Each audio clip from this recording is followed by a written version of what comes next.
Os 10 presidentes mais corruptos da história. Descubra as histórias por trás desses líderes e os estragos devastadores de suas ações.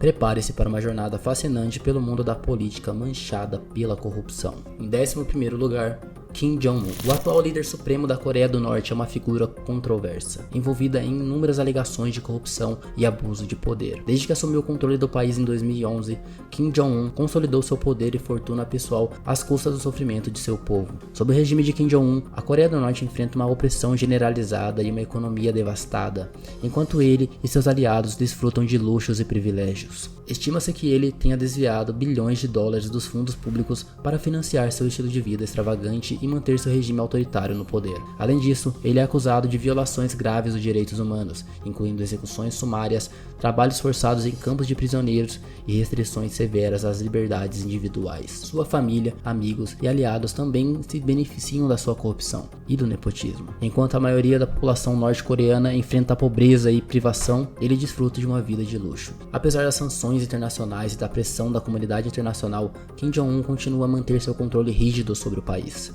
explorando seus recursos e privando seu povo de suas necessidades básicas. Sua governança despótica e corrupta é um lembrete sombrio dos perigos do abuso de poder e da falta de prestação de contas em regimes totalitários. Em 10º lugar, Joseph Estrada. A trajetória de Joseph Estrada é digna de um roteiro cinematográfico, repleto de reviravoltas intensas. Antes de entrar para a política, ele brilhou como ator de cinema por mais de 3 décadas, estrelando mais de 100 filmes e conquistando inúmeros prêmios nas Filipinas. Sua fama foi construída ao interpretar um herói das matas, roubando dos ricos para ajudar os menos afortunados, o que o tornou uma grande estrela do cinema.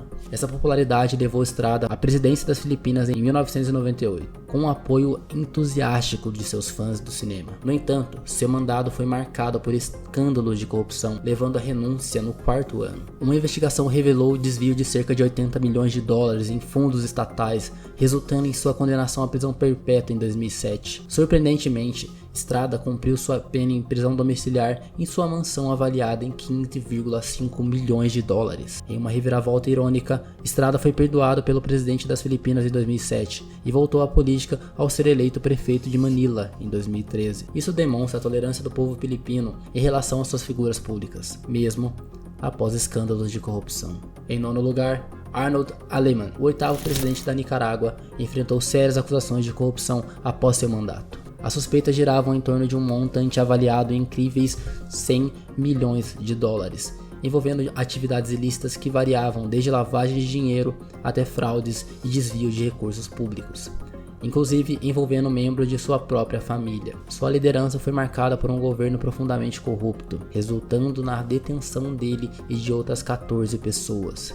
Destaca-se para seu uso desenfreado de cartões de crédito do governo, cartões esses sem limites, para que pudesse cobrir suas despesas pessoais. O tribunal listou uma série de acusações, incluindo gastos extravagantes durante sua lua de mel na Itália e estadias luxuosas em diversos lugares do mundo, tudo às custas do seu povo.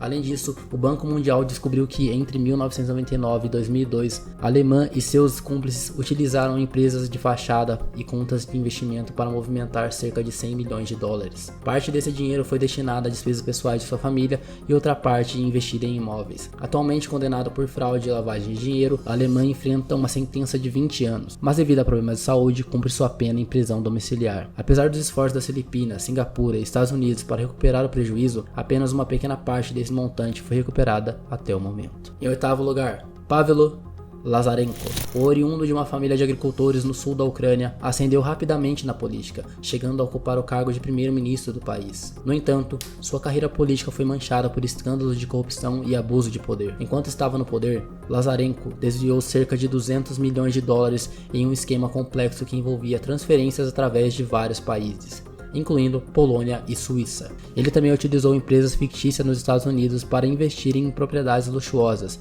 enquanto sua família desfrutava de uma mansão em São Francisco avaliada em 7 milhões de dólares. Após ser detido na Suíça em 1998, Lazarenko tentou buscar asilo político nos Estados Unidos, mas teve sua solicitação negada. Ele foi então condenado a 9 anos de prisão e multado em 10 milhões de dólares por lavagem de dinheiro, fraude e extorsão. Atualmente, Lazarenko é considerado um fugitivo internacional, enfrentando acusações de corrupção em solo ucraniano. Em 7º lugar, Alberto Fujimori. O 54º presidente do Peru deixou um legado político marcante, caracterizado por um governo autoritário que concentrou todos os poderes em suas mãos, dissolvendo o parlamento e controlando o sistema judiciário. Apesar de ter estabilizado a economia nacional e reprimindo eficazmente a insurgência terrorista, Fujimori foi posteriormente revelado como o líder de um dos governos mais corruptos da história peruana. Sob seu regime, bilhões de dólares dos fundos públicos foram desviados e mais de 600 milhões de dólares em ativos foram privatizados.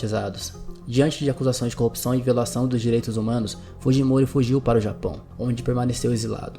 No entanto, uma série de escândalos emergiram, incluindo alegações de execuções extrajudiciais e desaparecimento de pessoas. Em 2005, Fujimori foi detido no Chile e em 2009 foi condenado a 25 anos de prisão por crimes cometidos durante seu mandato. Embora não haja caso direto de recuperação de ativos contra ele, cerca de 172,5 milhões de dólares ligados a ele foram investidos pela Suíça e pelos Estados Unidos, buscando retornar às Ilhas Caimã. Atualmente, sua filha Keigo Fujimori está ativa na política peruana, tendo concorrido à presidência em diversas ocasiões. Em sexto lugar, Claude Duvalier. O 35º presidente do Haiti assumiu o cargo de forma inesperada em 1971, aos 19 anos, após a morte de seu pai. Durante seu mandato presidencial, o Haiti enfrentou uma série de crises, com muitos haitianos perdendo sua vida e sofrendo torturas, o que resultou na fuga de centenas de milhares de pessoas do país. Enquanto estava no poder, Duvalier desfrutou de um estilo de vida luxuoso, incluindo a apropriação indevida de 2 milhões de dólares dos fundos estatais para financiar seu próprio casamento. Essas ações demonstraram uma clara falta de consideração pelo povo haitiano,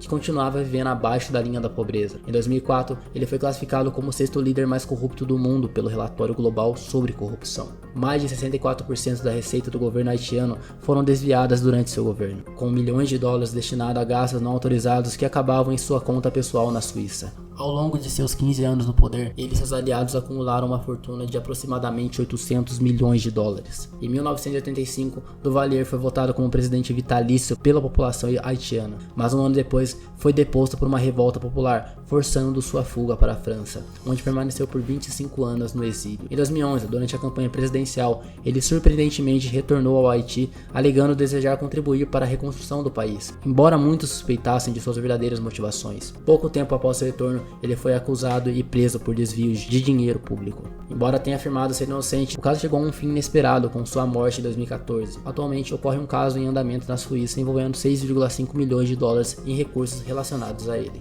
Em quinto lugar, Slobodan Milošević, uma figura pública de destaque na Sérvia e na Iugoslávia, desempenhou um papel de liderança significativo. Ele ocupou a presidência da Sérvia em 1989 a 1997 e posteriormente presidiu a República Federal da Iugoslávia em 1997, sendo deposto em 2000. Durante seu governo, Milošević enfrentou uma série de protestos em massa contra seu regime e manifestações contrárias à guerra. Ele foi o primeiro chefe de Estado em exercício a ser acusado de crimes de guerra, que resultou na fuga de centenas de milhares de pessoas do seu regime. Em 2001, Milošević foi detido pelas autoridades federais por acusações de abuso de poder e corrupção. O Banco Central da Iugoslávia relatou que cerca de 400 milhões de dólares foram desviados, incluindo fundos afetados por sanções econômicas das Nações Unidas. Ao longo de mais de uma década, Milošević e seus familiares acumularam quase $1 bilhão em empresas em diversos países, incluindo Suíça, França, Rússia, China e outros. Apesar das alegações de peculato, investigações foram realizadas, mas nenhum registro de recuperação de ativos foi encontrado. Sua morte em 2006, enquanto seu julgamento estava em curso em Haia, foi atribuída a um ataque cardíaco. Além das acusações de corrupção, surgiram evidências de seu envolvimento em um sindicato criminoso que empregava táticas violentas, incluindo a prática de limpeza étnica, resultando na expulsão de croatas, bósnios e albaneses. Olhando para as circunstâncias atuais da Sérvia e na Iugoslávia,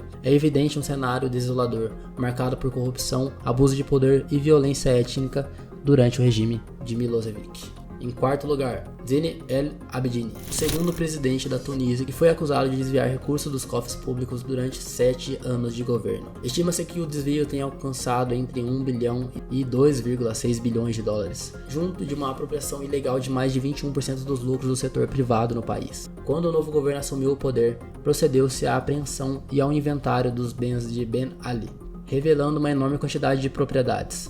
48 navios, 40 carteiras de ações, 367 contas bancárias e mais de 400 empresas, todos avaliados em bilhões de dólares. Esses ativos representam mais de um quarto do produto interno bruto, o PIB da Tunísia na época. Em 2011, Ben Ali e sua esposa foram condenados a 35 anos de prisão por um tribunal tunisiano. Há relatos de que sua esposa fugiu com mais de 50 milhões de dólares em ouro. Até o momento, a Arábia Saudita se recusou a extraditá-los para a Tunísia. Pouco foi recuperado até agora, com um montante ligeiramente superior a 8 milhões de dólares em ativos identificados na Suíça e múltiplos milhões de dólares em ativos no Canadá. O processo de recuperação de ativos ainda está em andamento. Em terceiro lugar, Sani Abacha. Sani Abacha assumiu o governo da Nigéria, e durante seus 5 anos como presidente, surgiram suspeitas de que ele acumulou uma fortuna estimada entre 2 e 5 bilhões de dólares. Isso aconteceu apesar de sua promessa inicial de liderar o país rumo à democracia, mas na prática suas ações foram totalmente contrárias. Pouco tempo após sua eleição, ele emitiu um decreto que deu amplos poderes a seu governo, incluindo a capacidade de anular as decisões do judiciário.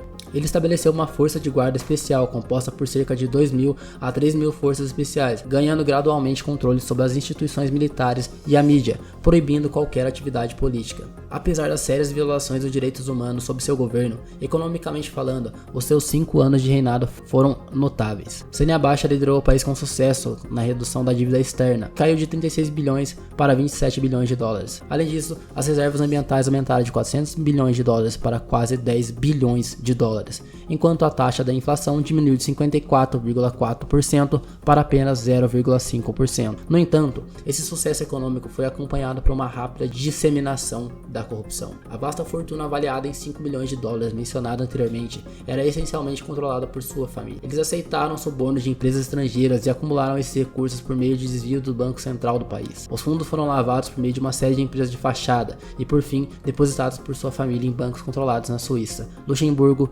Jersey e outros locais. Seu reinado chegou ao fim devido a um ataque cardíaco que o forçou a encerrar prematuramente seu mandato. Segundo fontes na Nigéria, ele morreu de forma controversa durante uma festa com várias mulheres, vítima de uma morte súbita. Para recuperar a vasta riqueza desviada, o governo nigeriano lançou a maior operação de rastreamento de corrupção e lavagem de dinheiro já registrada. Em 2002, a família Abacha concordou em devolver bilhões de dólares desviados do Banco Central. Naquele mesmo ano, Jersey repatriou 160 milhões de dólares e em 2006, a Suíça concordou em restituir 505 bilhões de dólares. No entanto, relatos sugerem que metade dessas operações podem ter sido novamente desviadas por funcionários corruptos. Em segundo lugar, Mobutu Sese Seko, uma figura de grande relevância na história africana, sendo um dos indivíduos mais ricos da região. Após assumir o controle em 1965, ele governou a República Democrática do Congo por mais de 3 décadas. Durante seu longo reinado, a corrupção e o nepotismo corromperam todos os aspectos do governo, resultando em graves abusos dos direitos humanos e na brutal repressão de várias revoltas. A má gestão e a corrupção crônica levaram o país a enfrentar uma crise econômica devastadora. A inflação anual do país chegou a atingir um incrível índice de 400.000% até 1991, resultando em uma enorme dívida externa e na desvalorização da moeda. No entanto, durante esse período de profunda crise econômica, ele supostamente acumulou uma fortuna avaliada em 4,5 bilhões de dólares, um montante equivalente à dívida externa total do Congo em 1989. Em nome da nacionalização dos recursos minerais, ele confiscou e controlou todos os principais negócios do país, desde a indústria até a mineração, canalizando assim dezenas de milhares de dólares para seu próprio tesouro. Ele também recebeu financiamentos de doadores privados e governos estrangeiros, desviando fundos de ajuda enquanto a população enfrentava problemas como falta de eletricidade, infraestrutura precária, fome e sistema de saúde inadequados. Muitos funcionários do serviço público chegaram a trabalhar sem receber salário por vários meses. No entanto, em sua cidade natal, Badoli, Mobutu investiu a fortuna que havia saqueado do país em uma série de projetos de construção, transformando-a em uma localidade próspera. A cidade agora conta com sua própria usina elétrica, boate de luxo, hotel 5 estrelas, um aeroporto de padrão internacional e 3 palácios, incluindo o extravagante Palácio Africano de Versalhes, avaliado em 400 milhões de dólares. A era de Mobutu chegou ao fim com sua morte em 1997, vítima de câncer de próstata avançado. Em 2009, a Suíça congelou ativos dele avaliados em milhões de dólares,